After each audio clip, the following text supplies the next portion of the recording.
Hello, and welcome back to another edition of Essay Writing in English. I am Barry, and I'm happy to be here with you. A quick bit of news before we get moving here. I'm sure you already heard that the semester will continue being online. We are not going to meet in person this semester because of coronavirus. So we're going to continue doing our lectures like this and having homework assignments on Canvas um, for the rest of the semester. All right, last time we talked about definition paragraphs and you wrote a practice definition paragraph. At the end of that unit, we had these words here from our vocabulary activity. So I thought I'd just quickly go through them, make sure you you have the answers. And I'm not going to go into great detail with this. I'm going to go through it pretty quickly and just give you the answer. So, of course, pause it if you need to. Okay, so plagiarism is stealing someone else's writing. In this class, we never want to plagiarize. A surge is an increase in something, so there's more. If you reject something, you say no to it. To quote is to repeat something someone else said. If food is bland, it doesn't have any taste, so it's maybe not salty enough, it's tasteless. Gossip, that is talking about other people, and that gossip tends to be made up of rumors. Who misbehaves? A child misbehaves. And if you're measuring something, you're trying to find not a person, but a number. Fate is related to the future. Harmless, if it's harmless, it means there's no harm, so then it must be safe. Money could be a reward. If you strike something, it's another way to say hit. And if you lack money, you are not rich, you are poor. Ranking something is putting it into order. So first, second, third, etc. And shrimp is a seafood. For our collocations, regardless of a costly action in a given area, their ages range from 18 to 24. You keep track of something. It may have seemed difficult. A very polite person. Barren means having no trees or few trees, and an area where plants and things can't really grow. That's talking about land, barren land. And you have wavy hair. And a relevant example. Okay, so those were the definitions or the vocabulary and collocations for Unit 6.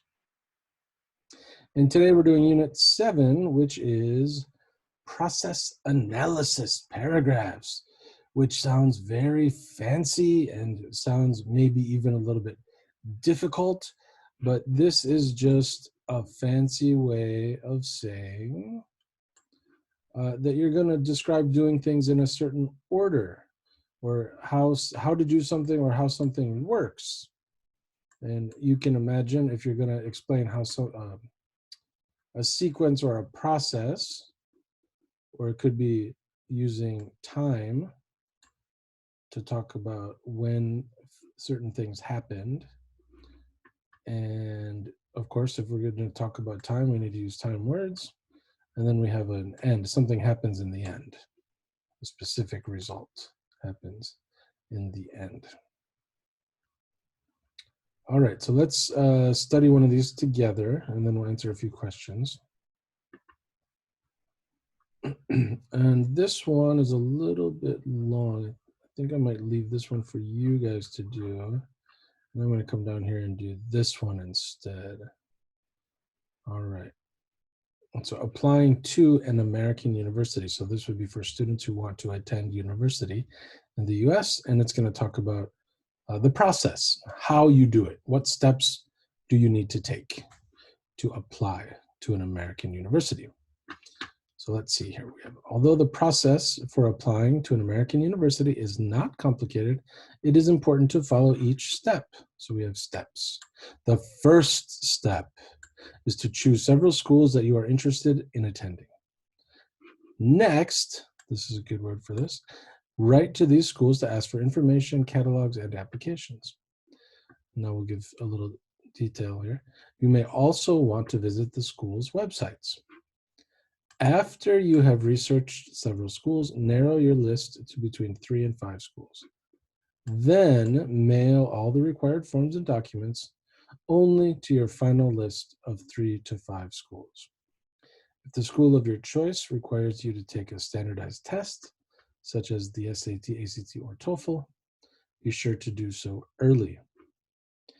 In addition, ask various school officials and teachers to write letters of recommendation for you if the university requires them. Finally, almost all schools have an application fee. This fee should be sent in the form of a check or money order. One last piece of advice is to start early because thousands of high school students are all applying at the same time. Okay, I think the vocabulary here is no problem for you guys. The SAT, just think like sunan. The SAT and ACT are examples of an American sunan, and then TOEFL you know already for non-native English speakers. Okay, so topic sentence, we know that that is the first sentence, and it's indented, which is nice. That's our topic. Okay. What is the author's main suggestion for a successful application process? Well, he's got several suggestions, right? Several suggestions.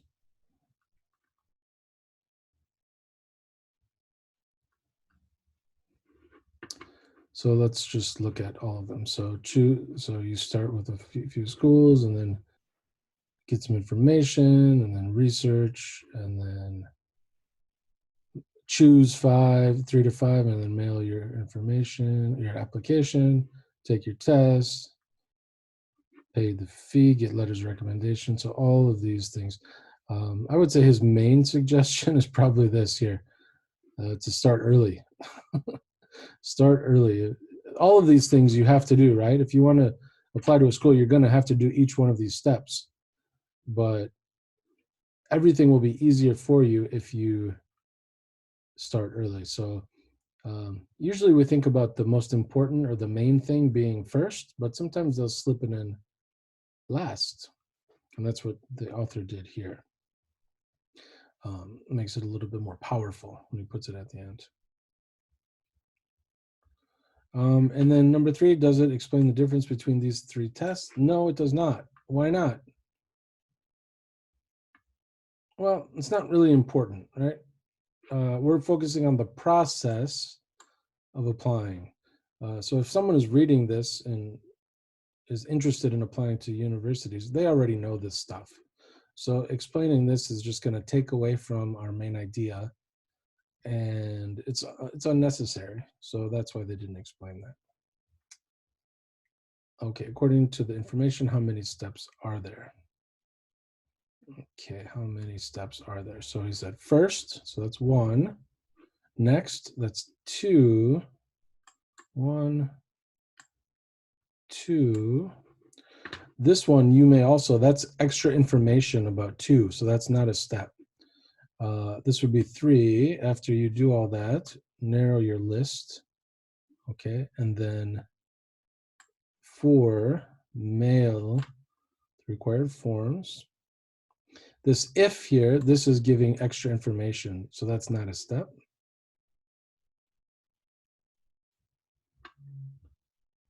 Oh, sorry, that does. That's about the test. So that would be 5. So if you have to take the test, go ahead and do that. If you need recommendation, that'll be 6. And then finally 7. So 7 steps here altogether. This advice is not a step at the end. It's not an actual step. It's just some good advice. You should do it all early.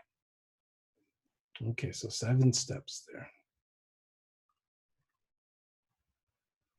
And what is the writer's tone in this paragraph? Does he sound serious, angry, or humorous? Doesn't sound angry. He's not upset with anyone. It's not funny. Humorous is funny, and there's nothing really funny about it. So I would say he sounds very serious.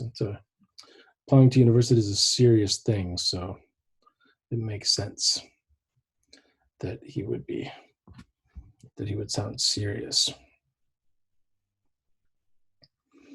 Okay, this one is about coffee, Turkish coffee. Before you read that, go make sure you think about the answers to these questions here.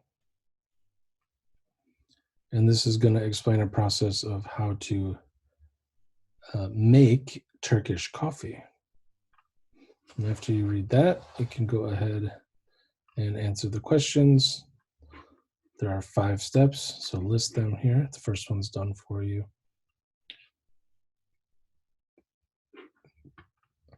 But there are 10 little steps. And sometimes instead of writing every single one as a new sentence, they'll combine steps into one sentence to make it much easier. So you're going to find a sentence that does that and write that here, where they take something that's actually more than one step. It's like 2 steps, but they put it in one sentence. Then you're going to have you're going to practice combining these 2 sentences into one. How can you take these 2 sentences and make them one sentence? And this one is 3 examples of saying how it's difficult to make. Okay.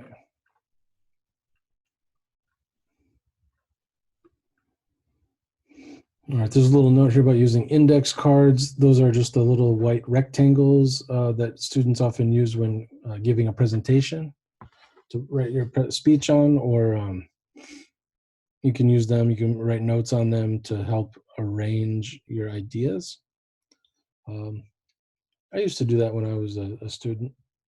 Some people might be more comfortable doing it on a computer or on your phone, but I like to actually be able to touch the cards and move them around, but that's just an idea. Whatever helps you organize is the best thing to do. Whatever works best for you is what you should stick with. All right, so now because we're doing process, we need transition words in chronological order, or these things called time phrases or clauses or words, so we know when things happen. And you'll notice when we looked at this paragraph up here, I underlined them as we read. So there was the first, next, after, then, in addition, finally, right? So those are all examples of these words. And we'll find some more down here. So then, first, next, the last step, or finally, in addition, before you blah blah, or after blah blah, or when blah blah happens. So you're going to be using those to write your paragraphs. So really focus on this part and focus on noticing those words when you read your sample paragraphs. Okay, this activity is just a sequencing one. So this is one paragraph that's mixed up, and you got to put it in the right order. 1 for your topic sentence, 8 for your concluding sentence, and then the correct order for numbers 2 through 7, and you're going to be focusing on these words like this: just before, after you, at the same time, after you, preceding directions. So those are all hints to help you figure out which sentence goes where. Okay. Go ahead and do this one. You're just going to write these sentences in the proper order down here. Give it a title. All right, give it a title, whatever you think would be an appropriate title, and indent, and then go ahead and write those sentences. Just copy them in. And then you're going to answer some questions about that sentence.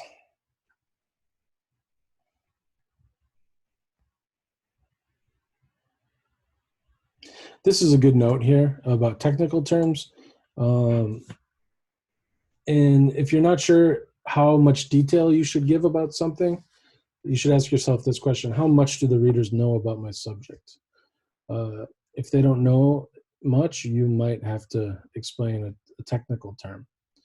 But if they probably do have some background, then you can leave it and not explain it. And think about our college application paragraph example, the SAT, ACT, and TOEFL. Not everyone knows everything about those tests, but the readers of that paragraph probably do. So because of that, we can just leave it and not explain it in any detail. And so you just do that same process anytime you think you have a technical term that might need explanation. Just think about how likely is your reader to know what it means. And if they probably already know, then you don't need to waste time or effort on it. This is just letting you know about how to use commas with time expressions. Usually these are followed by a comma. So first, comma, 1 week later, comma, the fact that the fish is still alive shows that oxygen was added. That one's okay. When you do this, pause. So go ahead and write those in.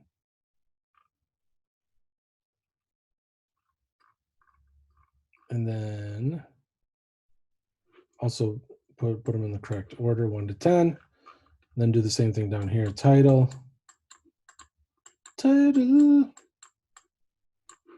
indent, and write in those sentences in the correct order. Okay, there's a little grammar note down here about possessive adjectives.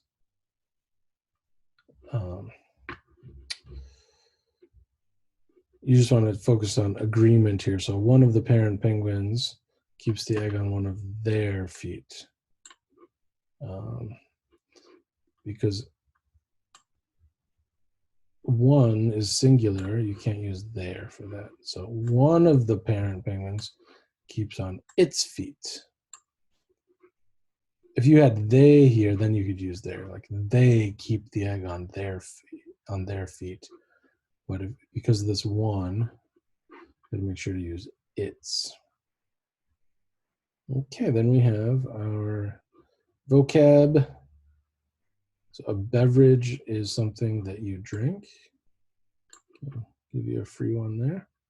You do the rest by yourself.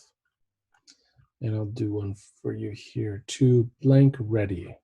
We have to get ready. 준비하다. Get ready or prepare for something. Get ready. To get ready. And go ahead and do the rest of those. And then your homework is going to be this activity. Right here, we're on page 133. Activity 9. And this is on Canvas. I'll show you that in just a moment. So you're going to write your own process analysis paragraph. You need to figure out a topic, make some notes about the steps, come up with a topic sentence, controlling idea, and then get those supporting sentences in chronological time order. So transition words. First, next, after that, then, before this, those words that we learned in this unit. Okay, this again is optional. One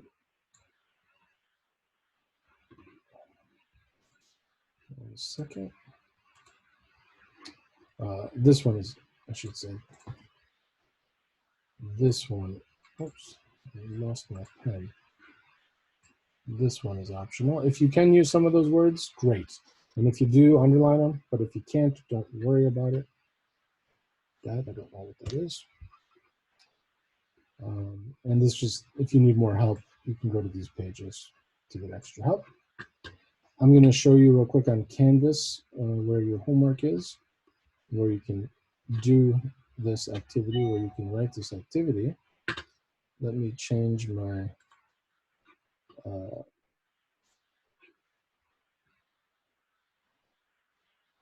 let's see here.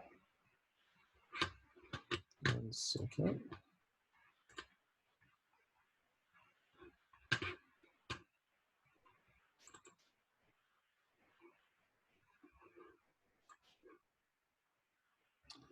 Okay, I think you can probably see this. So we're going to go to writing week 8, writing practice 8. And there it is right there. Write your paragraph and here, and okay, as always, title with proper capitalization. Indent the first line. Have a strong topic sentence with controlling ideas. Supporting sentences using those transition words and time words that explain each part of the process. And a concluding sentence that wraps it all up. Any grammar that we have learned so far in class, you are responsible for knowing that and using it correctly when you write. So be sure to go back over the previous units, things like subject-verb agreement, commas, capitalization, those things. You should go, there's not a lot, it's only, there's a couple of grammar points in each unit. Just go back over those and make sure that your process paragraph here is perfect when it comes to things that we have studied about specifically in this class. Okay, I won't give you an F if you make a mistake that we haven't covered yet, but for things we have covered, I expect you to know them and do them properly. Okay, if you have a question, as always, you can send me a message, and that'll be it for today. So again, online classes for the rest of the semester. We will not be meeting in person. And make sure you leave a comment under this video for attendance. And in your comment, please do not just say, "Thank you, Barry," or "Thank you, Professor." Please leave me something a little bit more. For today's lesson, I would like your comment to be what you are going to write about for your process analysis paragraph. So for example, I'm going to write about how to apply to graduate school in the US, or I'm going to write about how to make sundubu jjigae or something like that. Okay, make sure that you do that in your comment under the video this time. Okay, if you just say "thank you," I'll know that you didn't watch this, and you'll be marked absent. So again, any questions, send me a message on Kakao. I look forward to reading your paragraphs, and I'll see you next time. Bye.